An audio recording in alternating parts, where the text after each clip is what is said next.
वज़ीर आला उमर अब्दुल्ला की अहलिया से मुतल्लिक तलाक मामले में आज सुप्रीम कोर्ट में समाअत हुई। उमर अब्दुल्ला की अहलिया की जानिब से अर्जदाश दाखिल की गई थी, जिसमें मुआवजे का मुतालबा किया गया था।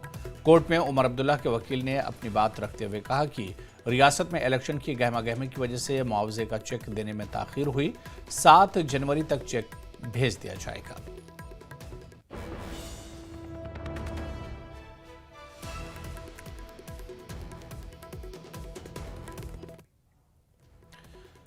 श्रीनगर शहर के पांद्रेठन इलाके में एक ही खानदान के 5 अफराद के दम घुटने से मौत हो गई। यह खानदान पांद्रेठन में किराए के मकान में रह रहा था और इनका ताल्लुक बारामूला के गंगल उरी से था।